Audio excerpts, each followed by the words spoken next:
আপনাদের সবাইকে ধন্যবাদ জানাই আজকে আসার জন্য। আমি কৃতজ্ঞ আছেন ডিকশনারি ছবির প্রযোজক, আমার সঙ্গে আমাদের সম্পাদক আছেন। আপনারা সবাই খুব শুনেছেন বা জানেন যে ডিকশনারি ছবিটা 5 তারিখে ইপির যে 52তম প্যানোরামা লিস্ট এই লিস্টে ছবিটা ছিল এবং দুদিন পর থেকে প্রেস ব্যুরো অফ ইন্ডিয়ার যে সাইটটা সাইট থেকে সেই নামটা সরিয়ে দেওয়া। As a producer, as a director আমরা দুজনেই কিন্তু 5 তারিখের পর যাবতীয় ইনভিটেশন লেটার থেকে আরম্ভ করে কবে ছবিটা স্ক্রিনিং হবে, 22শে নভেম্বর সকাল 10টায় স্ক্রিনিং হবে। এই সব জিনিসগুলো পেয়ে গেছি। কারণ আমাদেরকে বলা হয়েছিল যে আপনারা আপনার ছবি পাঠান, বাইরে পাঠান, রেসিপি পাঠান, আমরা পাঠিয়ে রেসিপি বানিয়ে সব দিয়ে দেওয়া হয়। তারপরে এবং আমাদের কোনো অফিসিয়ালি কোনো কমিউনিকেশন কিন্তু আমাদের করা হয়নি এখনো অবধি। ছবিটা যে ড্রপ করা হয়েছে এখনো অবধি অফিসিয়াল কমিউনিকেশন লিখিত কোনো মেল পাইনি আমরা, director of film festival office থেকে পাইনি। যেটা পরে জানা গেছে যে ফিল্ম ফেডারেশন অফ ইন্ডিয়া একটা সংস্থা যারা সারা ভারতবর্ষ থেকে 4-5টা ছবি রিকমেন্ড করতে পারে subject to the approval of the jury. তারা রিকমেন্ড করতে পারে subject to the approval of the jury. যাদের যদি মনে হয় যে সেই ছবিটা এগুলো কমার্শিয়ালি খুব ভালো করেছে বা একটা রেকমেন্ডেশন করতে পারে। তো film federation of India dictionary ছবিটাকে রিকমেন্ড করেছিল 4 আগস্ট। এখন এই লিস্ট বেরোনোর পর ওরা যেটা বলছে যে 4 আগস্ট যে চিঠিটা ফিল্ম ফেডারেশন অফ ইন্ডিয়া পাঠিয়েছিল সেখানে ব্রাত্য বসুর নামটা ভুল করে নাকি বিয়ের জায়গায় ডি হয়েছে।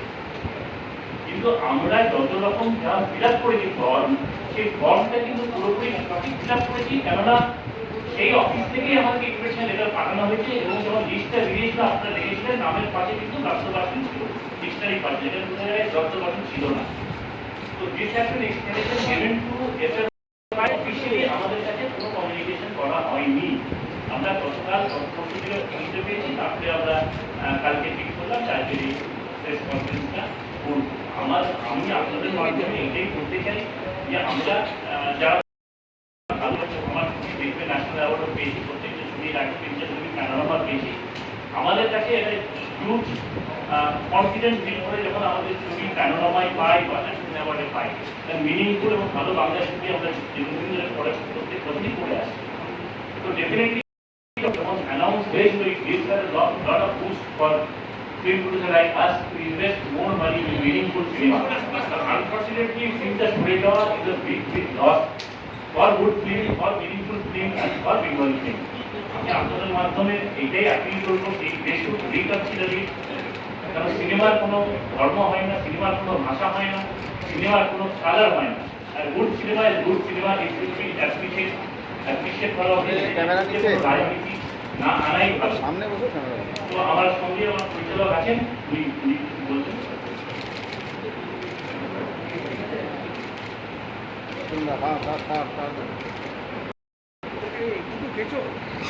যা প্রযোজক ফিরদৌসুল হাসান যা বলেছেন তার পরিপ্রেক্ষিতে আমি ঘটনা ধারা আপনাদের সামনে তুলে ধরতে চাই। গত 5ই নভেম্বর এই 5 তারিখ 2021 52তম ভারত আন্তর্জাতিক চলচ্চিত্র উৎসব international film festival of India তথা আইএফএফ তার পক্ষ থেকে ফেস্টিভ্যালের কোঅর্ডিনেটর শ্রীমতী রুচিরা আমাদেরকে মেল করে।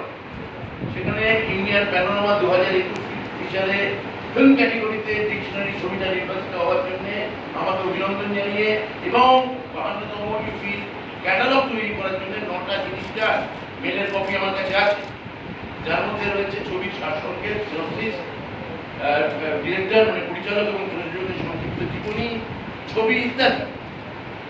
ওই একই দিনের সন্ধ্যে 7:41 আরেকটা ইমেল করে ইপির assistant film programmer Shri Rudrapratap Singh, তিনি আমার ছবিটি ইন্ডিয়ান প্যানোরামা 2021 ফিচার ফিল্ম ক্যাটেগরিতে নির্বাচিত হওয়ার জন্য আবার অভিনন্দন জানিয়ে আরও কিছু নথি চেয়ে পাঠান। তার মধ্যে প্রথম নথিটি চলচ্চিত্র উৎসবের অধিকরণ বা ফিল্ম ফেস্টিভ্যাল ডাইরেক্টর, যে ডাইরেক্টর আছেন তার অতিরিক্ত অধিকর্তা শ্রী চৈতন্য প্রসাদ তিনি করেন। তিনি প্রাপ্ত বসু অর্থাৎ আমাকে উদ্দেশ্য করে লেখা একটি চিঠিতে মেল করে তিনি আমায় বলেন যে আমাকে 52তম ভারতের আন্তর্জাতিক চলচ্চিত্র উৎসবে ডিকশনারি ছবিটি ইন্ডিয়ানের প্যানোরামা 2021 নির্বাচিত হওয়ার জন্য অভিনন্দন জানান। সেটি 22 এবং এর সঙ্গেও জানান যে ছবিটি 22 নভেম্বর পাঞ্জিমে, গোয়ার রাজধানী পাঞ্জিমের ওল্ড জিএমসি বিল্ডিং এর আইনক্স সকাল 10টায় দেখানো হবে বলে সিদ্ধান্ত নেওয়া হয়েছে। ওই চিঠিতে ওই মেলেই ছবিটি প্রদর্শনের সময় তিনি আমাদের উপস্থিত থাকার জন্য গোয়ায় আমন্ত্রণ জানান এবং থাকার জন্য কি কি সুবিধা দেওয়া হবে সে সম্পর্কে বিশদে জানান। ওই চিঠিতে তিনি আমাদের যাওয়ার ব্যাপারটি সুনিশ্চিত করার অনুরোধ করেন এবং সংযুক্ত দুটি ফর্ম টিকিট ঠিকানা ইত্যাদি ডিটেল ইত্যাদি বলেন যে 7ই নভেম্বরের মধ্যে পাঠাতে হবে। 6 তারিখ এখানকার গণমাধ্যমে এই খবরটি বেরোয়। 5ই নভেম্বর বিভিন্ন সংবাদ মাধ্যমে বেরোয় এবং তারপর 6 তারিখ এখানে বেরোয়। ইফি 2021 ফিচার ফিল্ম ক্যাটাগরিতে নির্বাচিত 25টি চলচ্চিত্রের তালিকা ঘোষিত হয়, যার মধ্যে 5টি বাংলা ছায়াছবি। দেখা যাচ্ছে নির্বাচিত 5ম চলচ্চিত্রের নাম আমাদের ছবি ডিকশনারি। 8ই নভেম্বর বিকেল আবার একটি মেলের মাধ্যমে ছবিটি নির্বাচিত হওয়ার জন্য অভিনন্দন জানিয়ে ডেলিগেট নথিভুক্তকরণের ব্যাপারে ব্যাখ্যা দেন। আমরা চলচ্চিত্র উৎসবের সঙ্গে আদৌ নিতে চাই কিনা, তাহলে কি করতে, তার জন্য কি করতে হবে তার বিবরণ দেন। সঙ্গে অনুরোধ জানান প্ল্যাটফর্মে প্রদর্শন করতে চাইলে আমরা যেন তার অনুমতি দিই।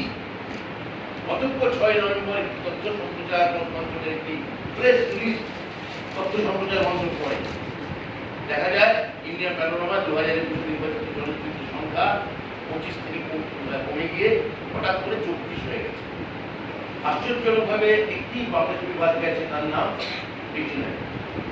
ছবিটি বাদ যাওয়ার কারণ সম্পর্কে ইফি প্রযোজককে এবং ফিল্ম ফেডারেশন অফ ইন্ডিয়া, যেটা একটু আপনারা জানালেন যে 6 নভেম্বর রাত 12:26 একটা ইমেল করা হয়।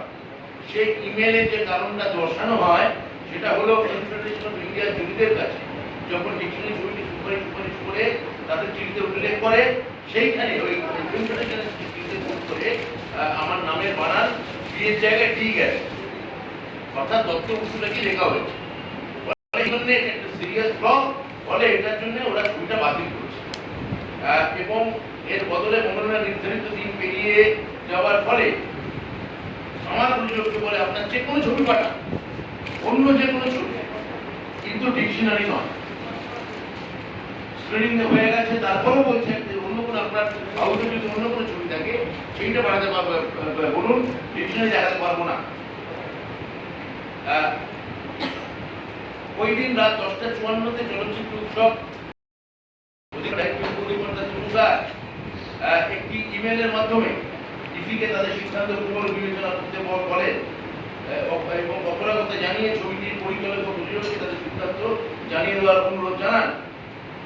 কারণটা অত্যন্ত হাস্যকর, আপনারা বুঝতেই পারছেন যে ফিল্ম ফেডারেশন অফ ইন্ডিয়া তাদের একটা অ্যাপ্লিকেশনে নামের বানান ভুল গেছে একটা, অথচ আমার কাছে চিঠি এসেছে প্রত্যেকটা যখন ওয়েবসাইটে তারা যখন নামটা দিয়েছে আমার নামের বানান যেখানে দিয়ে আমাকে চিঠি পাঠিয়েছে।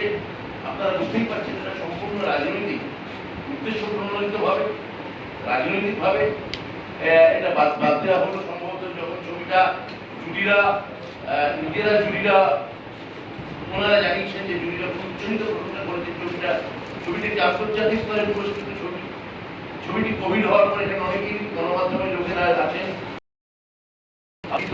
প্রথম বাংলা ছবি, সেই সময় এই ছবিটি হাউসফুল গেছে এবং ছবিটিতে আপনারা জানেন স্ক্রিনিং এর সময় সম্পর্কে বুঝতে পারেনি, কিন্তু যখন ছবিটি নির্বাচিত হয় তারপর বোধহয় তাদের কাছে কোনো খবর যায়, সেখানে আমার রাজনৈতিক পরিচয়ের কথা ওঠে এবং ফলত ছবিটি বাদ দেওয়া হচ্ছে। এইটা নিয়ে আমি বলবো যে এটা একটু বিজেপি যা কাজ বিজেপি করেছে, আমাদের যা কাজ আমরা করবো আমরা আপনাদের মাধ্যমে জানালাম। এবং আপনারা জানেন না, যদি বিজেপি এটা ওখানকার দিল্লির লোকেরা যদি না জেনে থাকেন, আমি আবার বলি আমার একটা রাজনৈতিক আইডেন্টিটি অবশ্যই আছে। আমি সর্বভারতীয় তৃণমূল কংগ্রেসের সদস্য, আমার নেত্রীর নাম মমতা বন্দ্যোপাধ্যায়। তার জন্য যদি আপনারা ছবি বাদ দিতে চান, আপনারা ছবি বাদ দিন, আপনাদের কাজ আপনারা করুন, কিন্তু আমি আমার রাজনৈতিক যে পরিচিতি এবং বিজেপি বিরোধিতা তা আমার অব্যাহত থাকবে, তা জারি থাকবে, এবং আমার সাংস্কৃতিক কর্মকাণ্ড ছবি বানানোর সময় তার যা যা আছে তাও আমি অব্যাহত রাখবো। এবার আপনারা, আমি গণমাধ্যম, আপনারা দায়িত্বশীল গণমাধ্যম, আমি কোনো সহানুভূতি করতে চাইছি না, আমি কোনো বিদ্রোহী হতে চাইছি না। আমি আপনাদের মাধ্যমে এই খবরটা তুলে ধরার জন্য বললাম। ছবিটি নির্বাচিত হয়েছিল, ছবিটি তার যাবতীয় করেসপন্ডিং মেল আপনারা যদি দেখতে চান আমার কাছে আছে। যে যে মেলটি আমি এক্ষুনি আপনাদের সামনে বললাম, তুলে ধরলাম, প্রত্যেকটা মেল আমাকে বারবার অভিনন্দন জানানো হচ্ছে, প্রযুক্ত অভিনন্দন জানিয়ে মেল করা হয়েছে। তারপর হঠাৎ করে এখানে গণমাধ্যমে যখন বাংলা কাগজে যখন বেরোলো, এখানকার ইংরেজি কাগজ যখন বেরোলো, জানি না এখান থেকে কোনো ফোন গেল কিনা, এখান থেকে কোনো তখন দিল্লির পর্দায় টনক করলো এবং দিল্লির পর্দার এই ছবিটিকে বাদ দিল। এইটা আমি আপনাদের বললাম। এবার আপনাদের কি কোনো প্রশ্ন থাকে আপনারা গোয়ায় তৃণমূল কংগ্রেস সামনে নির্বাচন ফেব্রুয়ারিতে মমতা বন্দ্যোপাধ্যায়ের কাছে এবারে প্রচার শুরু হবে, সেটা হচ্ছে কি এই কাণ্ড? এটা যে আমি ভাবিনি তা নয়। এখন কথা হচ্ছে যে রাজনীতির সঙ্গে যদি, তাহলে ওরা, আমার মনে হয় ছবিটি দেখে যখন ওদের ওখানে ভালো লাগে, তখন হয়তো আমার রাজনৈতিক পরিস্থিতি ওরা জানতেন না। গোয়াতে তো আমরা যাবই, গোয়ায় আমরা হয়তো সরকারও গঠন করি, সেটা আমার রাজনৈতিক প্রশ্ন। আমার নেত্রী গেছেন, আমার নেতা অভিষেক বন্দ্যোপাধ্যায় যাবেন, আমরা যাবো, অনেকেই ওখানে ইতিমধ্যে গেছেন, ভবিষ্যতে আমরাও যাবো হয়তো। কিন্তু এর সঙ্গে ওরা যদি এই রাজনীতিটাকে মেলান, রাজনীতির ছবিকে মেলান, সেটা ওদের বিবেচনার প্রশ্ন। আমি আর কি বলবো? রাজনৈতিক উদ্দেশ্য প্রণীত কেন মনে হচ্ছে? না না, আপনি বলুন না যে 25টা ছবির নাম ঘোষণা করে বেরিয়ে গেল ওদের ওয়েবসাইট। তারপর যেদিন গণমাধ্যমে এখানে খবরটা বেরোলো, তারপর দিন কেন বাদ দেওয়া হলো? এটা অফকোর্স পলিটিক্যালি মোটিভ। কিন্তু ওটা তো স্বশাসিত সংস্থা। ওটা ভারতীয় তথ্য ও সম্প্রচার দপ্তরের অধীনস্থ একটি ডাইরেক্টর, যার মন্ত্রী শ্রী অনুরাগ ঠাকুর। পিআইবির যে লিস্ট একটা প্রকাশ করা হয়েছে, সেটা 6 তারিখে দেখাচ্ছে আপডেটেড লিস্টটা, মানে 24টা ছবি রয়েছে সেখানে। তার আগের দিন দিন আপনাদের কাছে লেটার এসেছে, তো তারপরের দিন এই আপডেটে আপনাদের নাম থাকলো না কেন? মানে তাহলে তো তখন থেকেই প্রথমে তো নামটা ছিল 25টা, হ্যাঁ 25টা, তারপর যে মুহূর্তে এখানে বেরোলো ওটা কেটে 24 করে দেওয়া হলো। সেইটাই তো আপনাদের সামনে বলতে চাইছি, এই 25টা কমিয়ে 24 করা হলো কেন? এটা আমার রাজনৈতিক আইডেন্টিটি আছে, আপনারা আপনাদের কাজ করুন। প্রযোজককে যে অন্য ছবি পাঠাতে বলা হয়েছে, প্রযোজক নিশ্চয়ই অন্য ছবি পাঠাচ্ছে না, উনি রাজি হননি, উনি রাজি হননি। আমার ওটাই বক্তব্য, যদি একটা যদি প্রিপারেশন থেকে ভুল হয়ে থাকে রামের উপরে, সেটা রিকোয়েস্ট ওনারা রাখতে পারছেন না। যদি ছবি ঘোষণা হয়ে যাওয়ার পরে আরেকটা ছবি খুঁজে আপনারা বলুন যে একটা বানান এডিট করতে পারছে না, কিন্তু বলছে যে স্ক্রিনিং হয়ে গেছে, যে ছবি স্ক্রিনিং নেই, যে ছবি অ্যাপ্লাইও করানি, সেই ছবি তো ওরা নিজে প্রস্তুত। জুরি রিজলভ হয়ে যাবে। Once the list is out, jury resolve হয়ে যাবে। জুরি রিজলভ হয়ে যাওয়ার পরও আর এটা কিন্তু ডিকশনারি দেখানো যাবে, এইটা হচ্ছে মূল কথা। সবচেয়ে বড় কথা হলো ছবির মান দেখে তো ছবিটা সিলেক্ট করা হয়েছে ফেস্টিভ্যালে, মানে প্রোডিউসার দেখে তো সিলেক্ট করা হয়নি, তাহলে প্রোডিউসারকে কেন বলা হচ্ছে যে জানি আরেকটা না, সেটাই আমার কাজের পুরো ব্যাপারটা মহাসাপূর্ণ, রহস্যময় এবং অফকোর্স পলিটিক্যালি।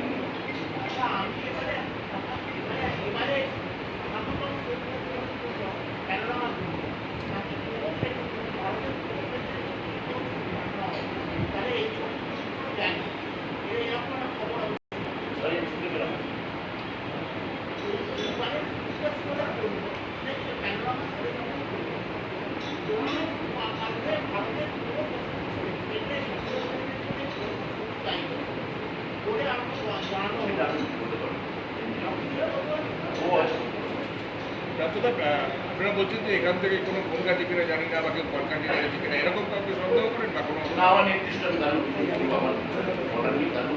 যদি কেউ করে থাকেন, তিনি আমার যদি সাংস্কৃতিক জগতের কেউ হয়ে থাকে এখানকার, এবং তাদের অন্য রাজনীতি দলের আইডেন্টি হয়ে থাকে, সেটা তার ব্যাপার, আমি কিছু বলতে চাই না। রাতদা, এই যে ডিরেক্টর অফ ফিল্ম ফেস্টিভ্যালের আন্ডারেই তো এই ফেস্টিভ্যালটাও হচ্ছে, তো সেক্ষেত্রে এরকম যদি একটা প্রশ্ন ওঠে একইভাবে কি জাতীয় পুরস্কারের ক্ষেত্রেও একটা প্রশ্নচিহ্ন উঠে যাচ্ছে না? একদম আমি সেই জন্য আমরা ঠিক করেছি, আমি তো বলেছি যে আমি বিজেপি আছি, আমি কোনোদিন ইন্ডিয়ান প্যানোরামায় কিছু করাবো না। ওদের ওদের ওদের আপনারা নিশ্চিত আমি ইন্ডিয়ান প্যানোরামা করেছি। আমি আমার রাজনৈতিক আইডেন্টিটি আমার থাকবে, আমি মমতা বন্দ্যোপাধ্যায় আমার নেত্রী, আপনাদের আর কোনো ফেস্টিভ্যালে আমি ছবি পাঠাবো না যতদিন বিজেপি সরকার থাকে। অ্যাপ্লাই করুন, আপনার ঝামেলা মিটিয়ে যাবে, আপনার মানে উপভোগ হবে, এই ঝামেলা নিতে হবে না।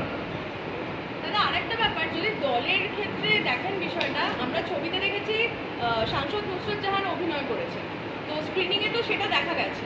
তারপরে যদি খবর পাওয়া হয় যে ওটা আপনার পরিচালিত ছবি, তো সেক্ষেত্রেও তো একটা সমস্যা তৈরি করতে পারতো। এটা কি পার্টিকুলার মনে হচ্ছে কোনো আমি আমার মনে হচ্ছে আমার রাজনৈতিক আইডেন্টিটি আমাদের সমস্যা তৈরি করছে। আমাকে চারটে মেল করার পর, ওয়েবসাইটে নামিয়ে দেওয়ার পর তারপরে ছবিটা আশ্চর্য বাদ দেওয়া হচ্ছে এবং কোনো অফিসিয়াল কোনো করেসপন্ডেন্স নেই। আর সবথেকে বড় কথা যে এক্সকিউজ করা দিচ্ছে যে নামের বানান ভুল, তো সেটা তো ডিক্লেয়ার করার আগেই চেক করা উচিত ছিল। মানে 6 মাস ধরে ইনফরমেশন ইন্ডিয়া 4 আগস্ট পাঠিয়েছে নামটা, এত 6 মাস ধরে কিছু করেনি। এবং সেটা সব ক্ষেত্রেই ভুল হওয়ার কথা। হ্যাঁ ঠিক আছে, তখন তো নামের বানান ঠিক, আমায় যখন মেল করা হচ্ছে তখন তো নামের বানান ঠিক। আমি না সেটাই বলছি যে তাও যদি থেকে থাকে সেটা ডিক্লেয়ার করার আগে দেখা উচিত ছিল। ওই রাত 12:30টায় ওই কারণে 12:30 থেকে 12:30 বোধহয় কারণটা খুঁজতে গেছে, সব ফর্ম ফুটিয়ে দেখতে হয়েছে, কোন আমলাকে ফুটিয়ে থেকে একটা তো বার করতে হবে, ওই কারণে রাত 12:30 অব্দি লেগেছে ওইটা যাবে আপডেট করতে। প্রযোজকের তরফ থেকে আপনি কি এটা আগ্রহ করেছিলেন যে নামের বানানের এই ব্যাপারটা? আমরা রিকোয়েস্ট হিসেবে পাঠিয়েছিলাম, আর্গুমেন্ট করার থেকে আগে আমার দিক থেকে যেমন আমি ওনাকে বললাম মামলা করার দরকার নেই, মামলা করলে এই কেস আমরা লিখবো, কিন্তু মামলা করে যতদিন এটা হবে ততদিন এটা স্ক্রিনিং এ ওভার হয়ে যাবে, তার থেকে আপনার প্রযোজক খানিক টাকা দেবে। বিজেপির কাজ বিজেপি করেছে, আমরা আমাদের কাজ করবো। ঠিক আছে। ঠিক আছে।